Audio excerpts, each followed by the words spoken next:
Horns for Peace, in recognition that our response to this gift of belonging must aim toward global peace. Horns for Peace is dedicated to sounding the horn daily with intention to conflict resolution and our full arrival to peace. In a time of increasing violence, where it's more difficult to hear the doves cry, we come to recognize the need for increased volume in our pleas to peace. Horns for Peace is dedicated to establishing a network of horn players in service to the community in our mutual pursuit of peace and healing through troubled times. Whether providing fanfare for special occasions or taps in reverence to one's last breath, Horns for Peace is dedicated to making every effort to water the seeds of joy and healing in our movement to universal peace. The story. And the doves cried for the horn, because we no longer heard their songs of peace. On September 21st, 2003, something extraordinary happened. Have you ever had a sense of intuition, a sense of the divine communicating with you in a very direct way? I've had moments throughout my life where the communication was deep, where there was a sense of something much larger than my previous notions of understanding. Yet, what I experienced over a 12-hour period this warm night in the Palm Springs desert was more than I could have ever imagined.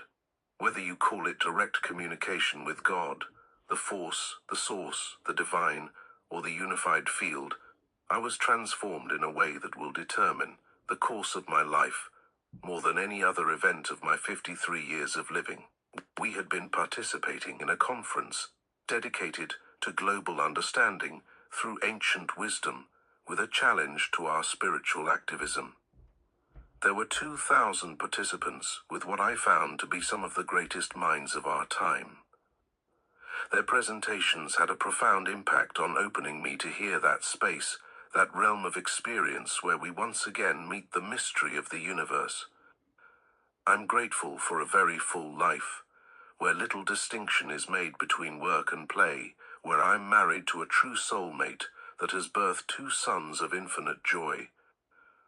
I have a passion for the trumpet and for windsurfing that has been envied by many, and I wake each day in deep gratitude for all of my blessings. Yet, there's still been a sense of incompletion, a restlessness that my true creative soul calling had not yet come. Many of us are sent these callings, but too often we're filled with our busyness or fear, and we fail to hear the message. Or maybe we do hear the message, but fail to give it credibility, leaving it dormant, an underlying restlessness we may carry to another lifetime. I almost missed this message, and will be forever grateful for the gift of the doves. Whether I relate the trumpet to Gabriel, Miles Davis, Louis Armstrong, or any other number of divine gifts of talent, the instrument is sacred to me and requires daily attention. On September 21st in the early evening, I located the back of a parking lot where I thought I would be free from disturbing anyone. After playing for about 20 minutes, I was visited by a few doves with an amazing presence. It was as if they could see, though, me, touching the core of my soul. Within minutes, more and more doves arrived, at least 100. I could hear them speaking to me, but my channel of reception wasn't keen. Tears came to my eyes, and I could sense their pleas, the cries of desperation. I kept playing, but didn't really put together the message they were sending, and proceeded to go out to dinner with my wife and son. I knew something very profound had happened to me, and was too afraid to mention it to my family. We retired, and shortly after 3 a.m., it was like I was hit over the head with a sledgehammer by those doves. I woke fully engaged in a state of awareness that was riveting, and proceeded to receive one of the most direct communications of my life.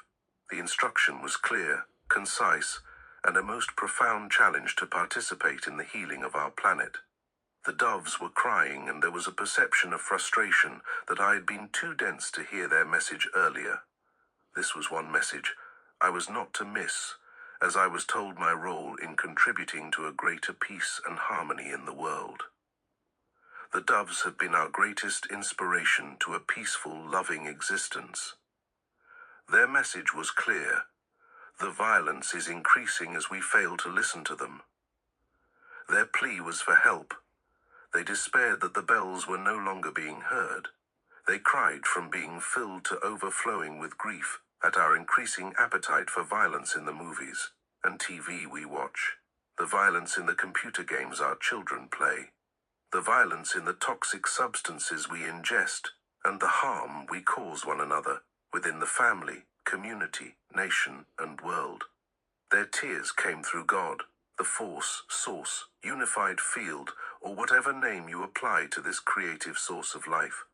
They despaired at our numbness to practice the teachings of our ancient spiritual teachers, our failure to take pause in gratitude for this very gift of life. In the clearest of divine communications, they said, "It is time for the horns. The people need to be shaken from their busyness and fear, to take pause in the name of peace and harmony for all creatures, human and animal, for all plants, for all minerals. The sounds of these horns will inspire a movement for others to signal their desire for peace." I felt a grief that I've only known when my mother shed her body. It was as if I could feel the pain of those children who've been harmed in the name of notions of right and wrong. It was as if I could feel the isolation of our children who've been abandoned to daycare and nursed on violent TV and computer games. The pain that has made suicide the number 3 cause of death in 5 to 17-year-old children. In these moments, I felt the most intense combination of separation and connection ever experienced in my life, and knew a commitment was made in honor of their request, a commitment that was not of me or by me, but appointed outside of notions of self. Further messages came that early morning of September 22, but not as clear as the main message. I know I'll need collaboration on this from those of wisdom in this area.